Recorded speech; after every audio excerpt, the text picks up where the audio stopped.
And there we go. We go live for another better way to do Friday. There isn't a better way to do Friday than this, really. I've got my glass of very posh water this morning. It's only posh because it's a posh glass. Yeah. Exactly. If you've got cheap water or any cheap drink, just make it posh by putting it in a posh glass. There's a great tip for you this morning. Have you got any quick tips like that for us this morning, Addy? Yeah, if you've got a posh drink that you don't want to be posh, simply take it out of the posh glass. Put it in a plastic beaker. And it will now be a not posh drink. Fantastic. It will simply be a normal drink. Well, I do thank you all for tuning in this morning, wherever you are. Twitterland, YouTube, wherever that is, and LinkedIn. What a great bunch you all are. This isn't gin, by the way. It is actually water. We're going to introduce our special guest for the day. But first, we need to remove the paraphernalia that surrounds us so that we can all squeeze into this tight little space. So I'm going to do that. And then I'm going to introduce our friends, Rich and Paul. Good morning, sirs. Good morning. How are you? Yes, it's like that. The digital world is so compressed. My online presence is so freeing. Like this. Yeah, I mean, actually, it's like a Harrison Ford movie, isn't it? You're trying to hold that wall back, and it's. I'll try and push you back. Actually, wouldn't that be fun if Zoom introduced that? Harrison Ford. Forget all of the funny little filters with glasses and dog faces and that. Like famous scenes from films. That as you're sitting there having this conversation with people, it's the ball starts rolling towards you. Or we could go for a Michael Caine film where the Mini or the one I said blow the bloody doors off. I was thinking as you were saying that Clint Eastwood, well, it's got to be go on punk, make my day. I mean, it'd just be great, wouldn't it? Especially you can upload custom ones, so you totally can do this. Like there is nothing stopping you apart from your. Yeah, if you got a green screen, you can have pretty much anything you like, can't you? Yeah, they're bringing green screen to here. Actually, they're actually bringing a back room as well, which will be really quite interesting. So you can have a little party in the background. Oh, look at that! Look at that! Oh, I've got studio envy. That's just beautiful, isn't it? That's lovely. I thought this looked good, but look at that. And what are you going to show off now? You can actually go into the settings and show off and give us a background. Put something up there. Well, that's going to take a few moments to. Morning, gents. Yeah. Hi, Stephen.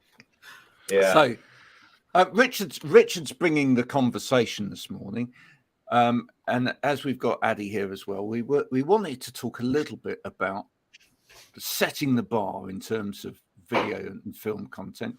You were saying that Hollywood, Bollywood have really sort of set the bar in terms of gloss and glamour, etc. And are we seeing the same kind of gloss and glamour coming over onto social media? I think we're beginning to. Certainly, you're absolutely right. What Hollywood, Bollywood have done with their huge sort of budgets and their very, very high production values have created, I think, an expectation. So we watch, a Netflix box set. We spend half the night watching something on Amazon Prime until it's sort of 3:30 in the morning, and we watch the whole damn lot. And we're used, therefore, visually to being stimulated with, as I say, these really high production movies and TV series. And then we watch something on, on LinkedIn Live or on, TikTok or whatever, where it's a bit, this is my home office. It's a bit of a bloody lash up. And by comparison, of course, it's going to look a little bit naff. Now, I don't think that matters at one level because people, if they pause to think, do realize that this had to be done on a shoestring budget or on a shoestring budget compared to what Hollywood and Bollywood have. But nonetheless, I do think it's important for content creators, for people like us to think, well, on that shoestring budget, can we do stuff that actually raises the bar for us up here, rather than has us sort of down there in the basement, where people at least subconsciously might be thinking, oh, this doesn't look as shiny as Better Call Saul, or the Harrison Ford movie we were talking about, or Clint Eastwood in A Few Dollars More, or what was it? Go Ahead Punk, Make My Day. Was it? He said, in all of this excitement, I've kind of forgotten whether I've shot 5 bullets or 6. Was that the one? Yeah, that's the one. Dirty Harry. He knew perfectly well how many bullets were in that chamber. Yeah. Exactly. Do I feel lucky? Do I? Do you? Yeah. So yeah, I do think we've got to be. I think we've got to be. My catchword is creative. I think you can make up for a hell of a lot of lack of gloss and low budgets by being creative. And I don't know, Paul, from your background in music, I guess you'd probably say the same thing. We're used to listening to stuff, on our earbuds, from our Apple or Spotify accounts on our smartphones. And, that's brilliant lossless sound, highly produced by, whoever floats your boat, Ed Sheeran and others. And then we see some content that's been created with a bit of audio. And again, we can't ever, we can aspire to it. We're never going to achieve that technical, visual or auditory quality, but maybe creativity gives us that spark to stand out above the crowd. Yeah, well, I think so. I mean, yeah, the music thing is interesting because you can get highly polished, highly, just fantastic sounding and beautifully produced videos that go with the tracks, etc. But you can't beat being in a, like I was last weekend, being in a little art centre, a local art centre, with a young band playing to 24 people, and it wasn't perfect, but it was brilliant. So as long as you got that creative, as long as you got the content, I think that can carry it a long way. So it's interesting. So on the one hand, you've got the kind of artisanal, approach that it's okay because, you're having a go, and it's kind of raw and fresh. But on the other hand, you've got to have that production value. I mean, we were talking about that yesterday, Addy. Ads coming into the business, and therefore we'll start doing some more film. In a way, if you're going to do film for other people, you've got to show high quality film, haven't you, in terms of what you're doing, surely, and that takes time. So from that perspective, it's better to produce one bit of content a month that is really good quality and actually will showcase what you're doing than produce hundreds of bits of content which are crap, to be honest. Yeah. No, I'm certainly with you there. I've just written down what Paul said. Thanks for that, Paul. It could be a blog post in due course. This is how we get our ideas, isn't it, from other people? Not perfect, but brilliant. And I've written that down because that absolutely exemplifies what I think we need to aspire to as content creators on social. And that is something that is brilliant, that shines, in other words, to use a synonym for brilliant, something that shines. And it's hard to put your finger on why it shines, but I think that if something is creative, if somebody have got that creative spark, if you like, is the thing that provides the brilliance. And then people actually accept that something isn't perfect visually, isn't perfectly done in the way that Bollywood and Hollywood do with their big budgets. And that's what I encourage people to do, to be creative. And that takes time, it takes space, it takes energy. It's not something that comes in that very often, in that spark moment. It does occasionally, but more often than not, creativity is bloody hard work. Yeah, no, absolutely. Interestingly, I did a poll on this morning. I don't know whether folks have seen it, but I was talking about variety as well. I sometimes struggle with some content producers or some content writers posts because all they ever do is show one style or one thing. And it would make me wonder as a client, if I was the client of that person, is that all they can do? Because, for me, I think it's important that as content creators as well, we're able to show that we can, be chameleonic in some ways as well. We can actually show different ways of doing things because not every client's the same. So not every client needs exactly the same kind of, post structure or content structure. How important is that? You raise a really good point there, and I'm really aware of this. So if I kind of switch camera for a moment and just take this away for a second, I realise that I've done an awful lot of how-to videos around presentation and media with the books behind me, and the microphone just over this shoulder picked out in a little bit of pinky light. And I've kind of looked back at my YouTube channel playlists, and every single thumbnail is me, wearing a black shirt or a black t-shirt or a black kind of zip up with my glasses on my head, and I'm thinking, geez, this bloke really is boring. And I looked at it, blimey, me. So the idea of just adding to the visual dimensions and being able to cut between, camera 1 in this case and camera 6, it's just an old GoPro that was lying around in a box in our office from our previous life as TV producers. That can just provide enough visual difference in order to make that content stand out in a way that it wouldn't if it was just, hello, here's another how-to video. When you give a presentation, smile a lot and laugh a lot because people like that. And, if they haven't heard the words, all they're seeing is the same old boring git sitting in the middle of the shop with a load of books that he's never read behind him.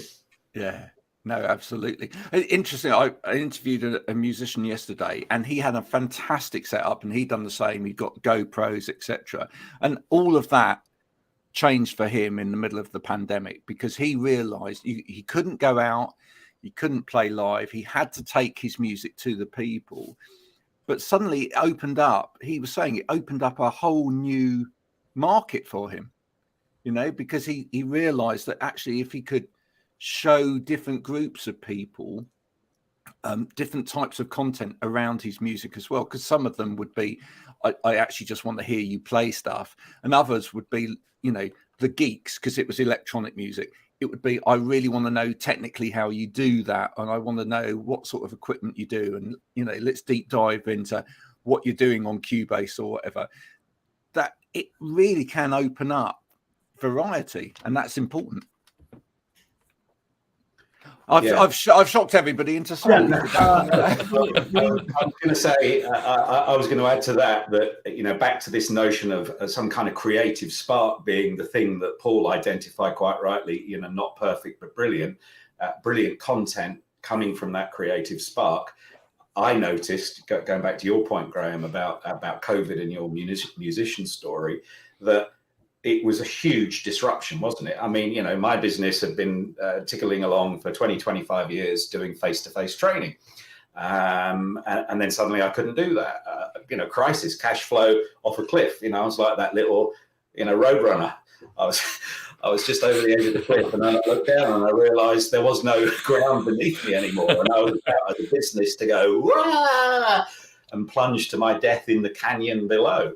But what actually forced us to, we were a bit more sophisticated than we were on day one of the COVID, the first COVID lockdown. But what forced us to do this was necessity. Necessity is the mother of invention. Scrabbled around, got onto eBay, bought some old GoPros that people didn't want anymore, Mark IVs rather than Mark 286 or whatever iteration we're on right now. Tied it all together with some spaghetti and some old bits of wire and a 13 amp plug. And here we are today. So, creativity can come from anywhere, but it can come from adversity. It can come from the awfulness of COVID-19, which, I'm embarrassed to say this out loud publicly, but COVID-19 as a business has done us a huge, huge favor. It's created a market that wasn't there and still wouldn't be here 2 years later. I tried for years to push online training and say to people, it's much better value and it's no less effective. In fact, for media training, I'd argue it's more effective than me being in the space with you. And they say, oh no, can you come down to Surrey? Can you come up to Aberdeen? Can you come to Cardiff? And I go, well, yeah, I can because it pays the mortgage, but I'd rather be here in my office in Shropshire with all of the benefits, the personal ones to me, of course, notwithstanding, but, saving petrol, saving diesel, it's a bit cheesy, but, saving the environment partly from all of the benefits of this remote way of working. Sorry. Anyway, look, I'll shut up. No, it's good. Can you just do the reach out into the screen again? Because I love that. That was great. That was good. I feel the kind of American preacher type of element really came in there for a minute. And also, Rich, just before Rich, Paul speaks, I was going to say that's really interesting, that COVID and it doing wonders for your business, Rich, because certainly in this house we've had similar conversations. My wife's a career coach, and again, when COVID hit, it was like, oh, I can't go and see clients face to face, and all of a sudden, with Zoom, Teams, whatever platform we might be using, it's possible. And then she got into doing LinkedIn Lives, and you know, her business has gone from strength to strength. And it's I certainly wouldn't be doing what I'm doing now if it hadn't been for COVID. It's been interesting. You are probably seeing more of her colleagues rather than less of them, and that's certainly the case with some of my clients. You know, some have disappeared, dropped off the radar, and are just waiting for me to say, oh, you know, I'm happy to come back and spend 3 nights a week in an Express by Holiday Inn or a Premier Inn. You know, the carpets are all the same colour. When you wake up in the morning, you don't know which one you're in, do you? But some of my clients that are really switched on, most of my clients who are really switched on to this way of working, are now seeing more of me. If they've got an issue, media comms issue, they can ping me a Zoom link, or they can ping me an email or a text or a WhatsApp, and they say, look, have you got 5 minutes? Can you just help me sort out a problem with a key message? And I'm on to them. I couldn't have done that in the past. We could have spoken on the phone, of course, but there's something about being something about actually seeing someone, isn't there? Yeah. To reach out and to see them as well as to speak to them, which just means that I'm more available to my clients, and that's of value to them. And that value obviously translates into capital, into what businesses are sort of supposed to do, according to my accountant. I mean, that thing about actually seeing people, let's just bring Addie in there, because obviously you've been through higher education through this period. I mean, you know, in the same way though, has that been a bit of a negative? Yeah, well, I mean, this is higher education. I basically had a year where COVID interrupted us a bit. My uni was quite good, actually. So we only missed making one film out of the whole. So we were back making films quite quickly, but it was like everything else was still online, and then it was just film that was done in person. And what I've found from talking to loads of people is that we've just found that our attention spans have gone down rapidly.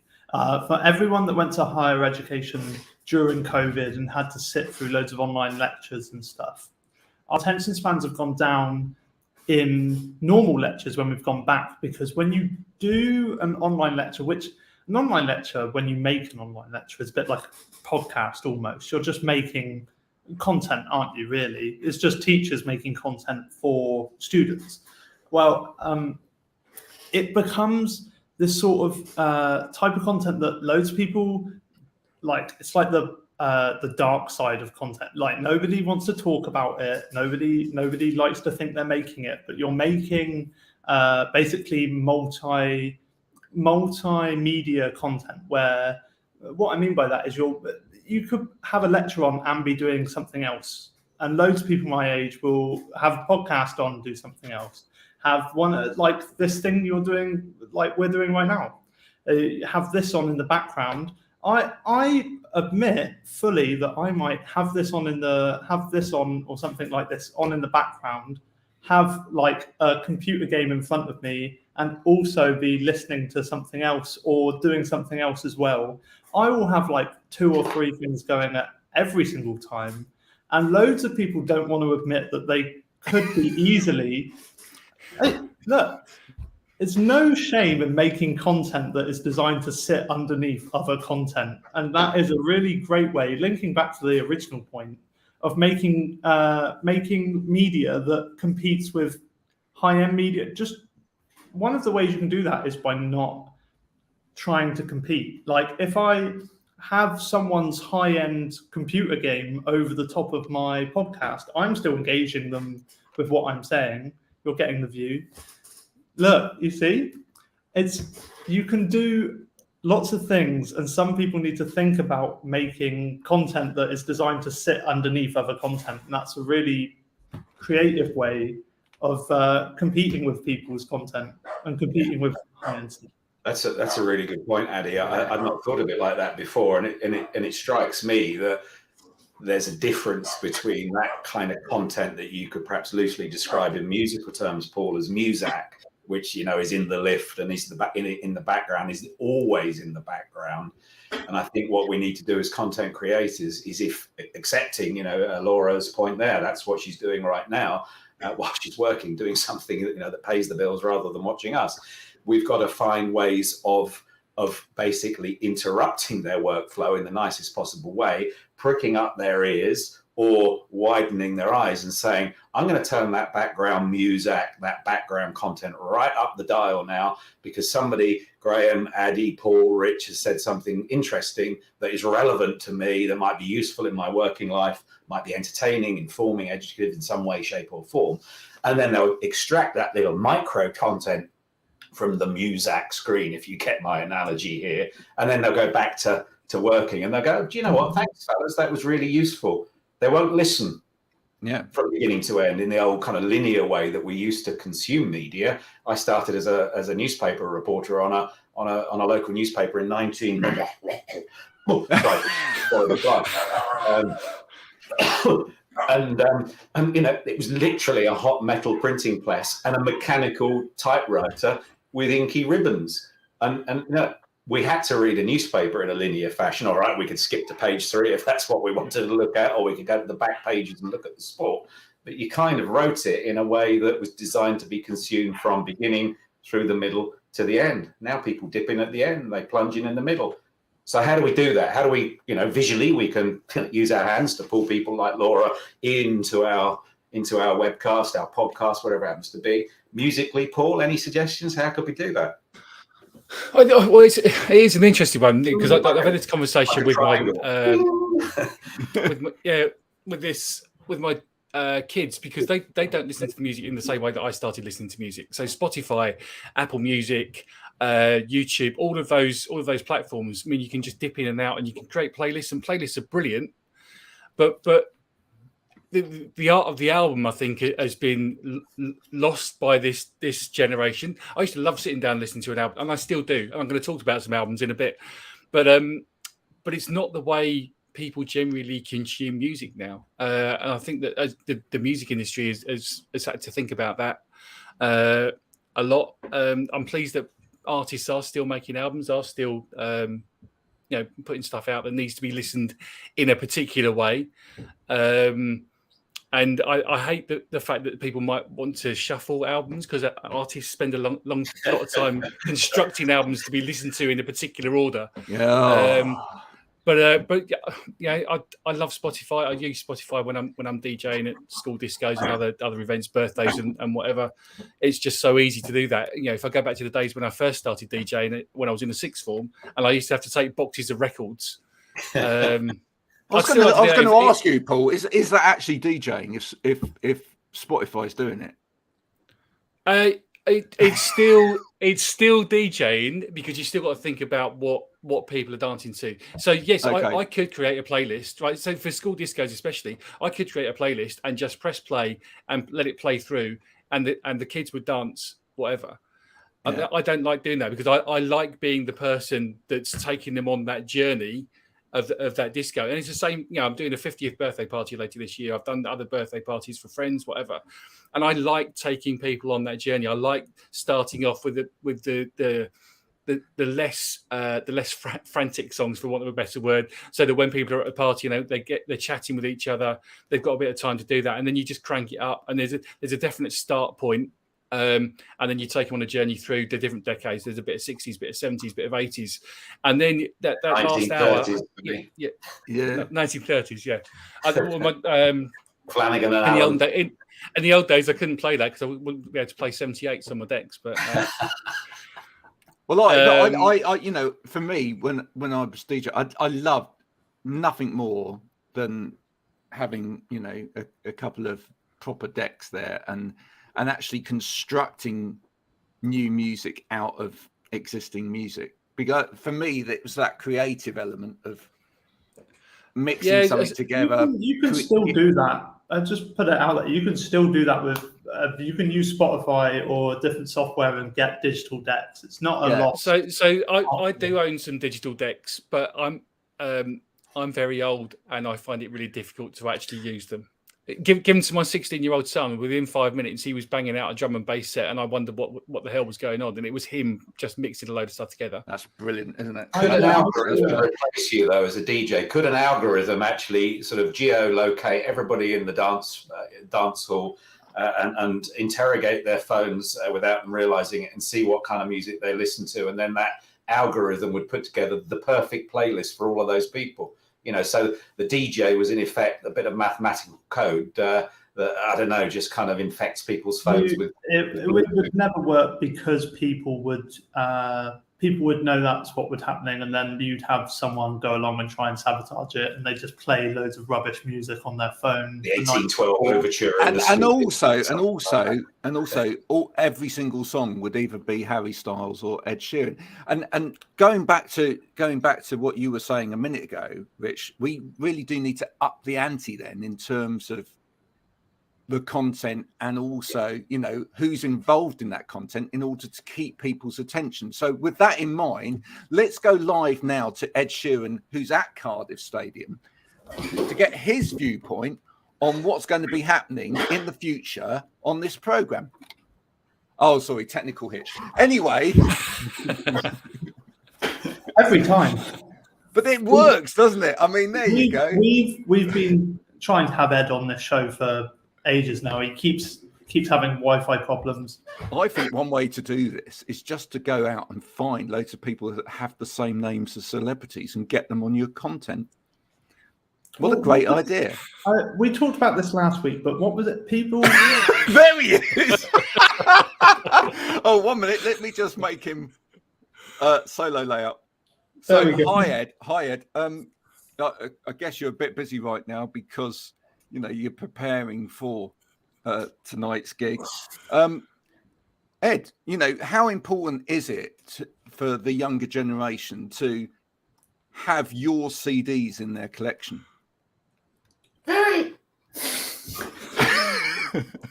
I just love the fact he's got this drawing of Harry Styles coming out of his ear. Oh my word! It looks like a drawing of me, to be honest. That was brilliant. Thank you very much. But yeah, very good. There's something to be said here about. Clearly, I'm at disagreement with all of you, because I don't think there's that much. We've had this conversation before, Graham. I don't think there's that much significance in listening to a whole album. And you were trying to tell me how much better it was, and I could not see it for the life of me. You were like, yeah, it's so much better if it's more communal if all you and your mates bring an album each and you listen to it. And I'm like, not more communal than just picking songs each, really, is it? It's still choice. It's the element that streaming has created, and this links back to the original point we were talking about of why content is so hard to make in terms of engaging people, is because streaming and platforms like YouTube basically give people the ability to have what they perceive as the best of the best instantly. Like, you can pick exactly the bits you want of anything you want at any time you want, which is the premise behind streaming, which is why it's so popular. Well, that's really hard to compete with because you know, it's the best of the best. And you know, it's hard to logistically sit down and try and convince someone that listening to a whole album of songs where they potentially won't like half of the songs as much as other songs is better than listening to.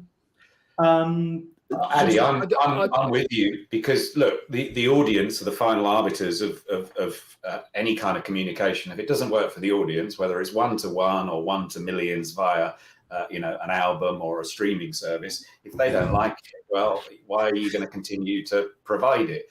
And the marketplace, if you like, the audience has changed significantly. So I'm not too sniffy about, you know, whether you have to listen to Wish You Were Here in exactly the order that Pink Floyd wanted me to hear it, although I have enjoyed it, listening to one track after another right the way to the end of the album. And you said earlier that people's attention spans seem to have changed, and I think they have gone down to an extent.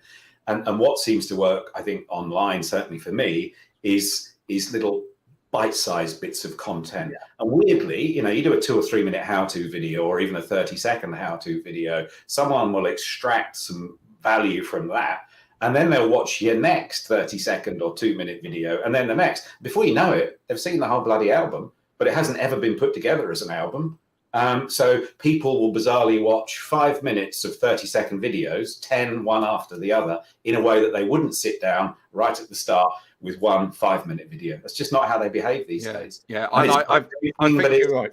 It is.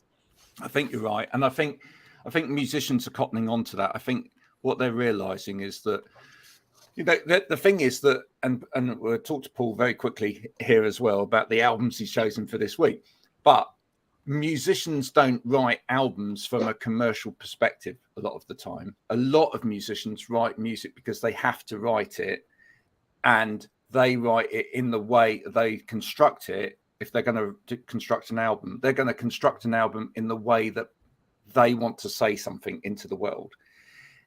They probably then need help in terms of commercializing that. And that's where a lot of people then struggle, is then commercializing that into sound bites to take people back from the short form to the long form.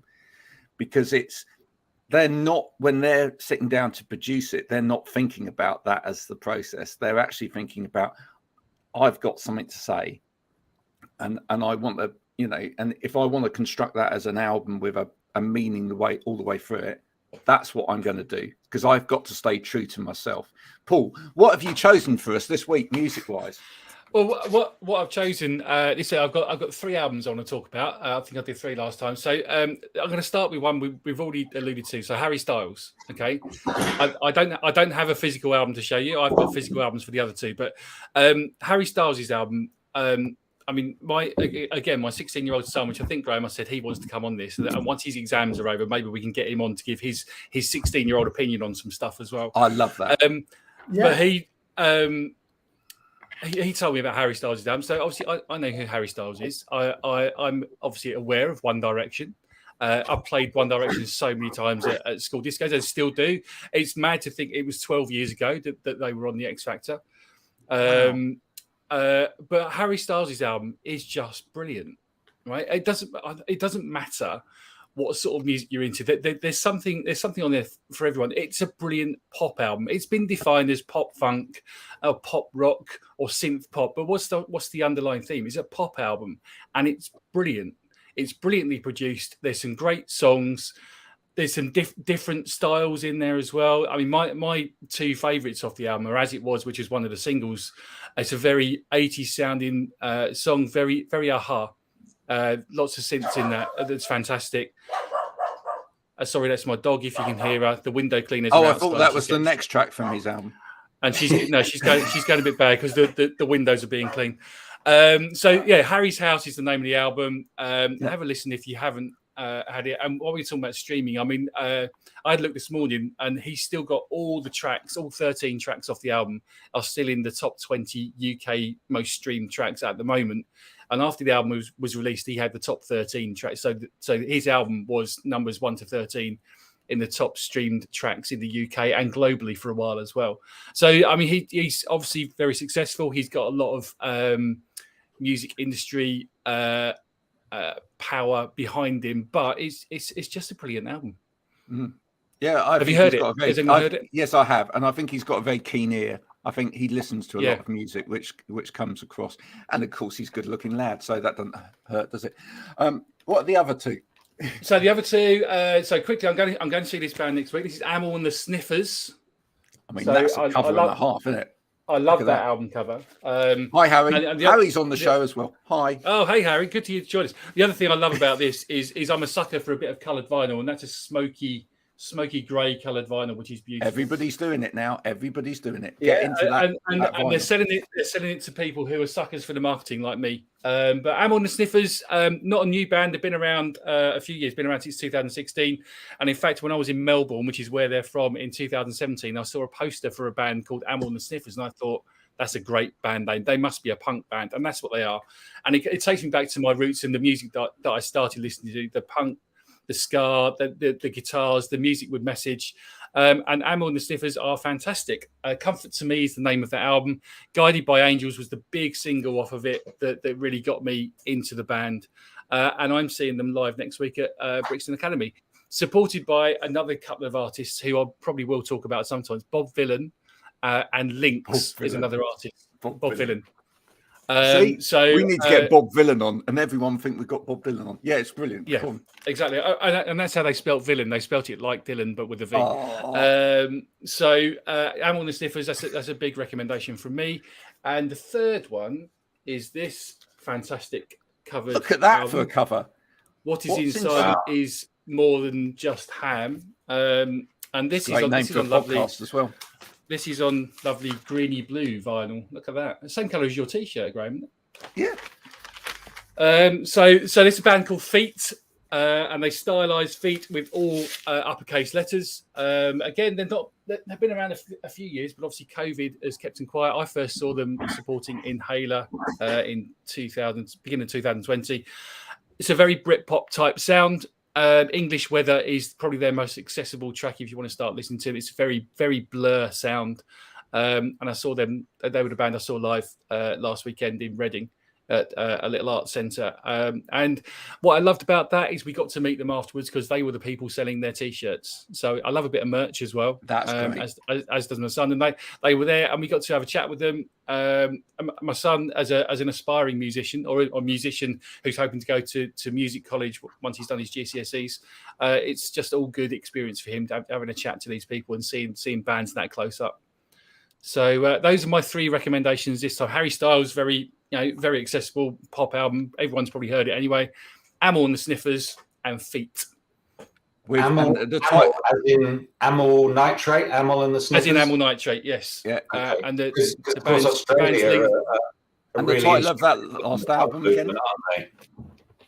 Sorry, say again, Richard. Australia are really kind of instrumental in the whole development of punk rock back in the 70s. There was a band called The Saints. Chris Bailey, the lead singer of The Saints, died just last month, sadly, at a very early age. But The Saints were spotted by an English promoter. And you could argue that the punk sound in this country, including the Sex Pistols, can trace their heritage back to Australian punk. And The Saints were a Brisbane band in, I think, about 1973. So I'll definitely listen to that. Do I sound like a bit of an Australian punk aficionado? No, it's absolutely brilliant. Well, it's interesting because the Australian punk scene is really big at the moment. There's another band called The Chats that I saw recently as well, and they were supported by another Australian punk band whose name escapes me now. But The Chats are another one that are well worth listening to. They started out, they call themselves Shed Rock because basically that's how they started, playing in their back shed. Yeah, I think punk is due a rebirth, a renaissance over here. It just feels as if I think back to my interest in punk as a young man in the 70s, it just feels that the time is similar in a way right now, socially, politically, economically. So I think punk should I think start. So. I think we're ready for a bit of anger. That would be good. They're out there if you look for them. It might not sound like we remember punk bands, Rich, but the punk as a way of life is definitely out there. Definitely. Brewdog punk. I'll get my vest out. I'll get my tartan shoes with the bondage straps. I'll get bondage trousers. Yeah, excellent. Kicker boots. On this show. Don't think they're going to fit anymore. Very quickly, because we're going to have to go in a minute, because it's I'm going to have to wrap up and go and see Ed Sheeran. He needs me over there to sort out his backstage crew. Just very quickly, his voice. Very quickly, Paul. He's Harry Styles coming out of his ear. Very quickly, Paul. What's the name of that last album again? The name of the last album, the Feet one, is called "What's Inside Is More Than Just Ham." That's brilliant. Have they been spamming that all over the internet? I believe they have. I believe they don't actually like the name of that album anymore. They've had a little think over COVID, and they're regretting calling it that. I believe, but it's what it is, isn't it? If you buy it, it has a best before date as well because the ham inside. I'll have a bacon sandwich in a minute. just be careful of that. Anyway, thanks to everybody for joining us today. We'll be back again, not next week because I am in Portugal, but we'll be back again in a couple of weeks' time. But thank you to Addy, to Rich, to Paul. And thanks to all of the people that have been listening.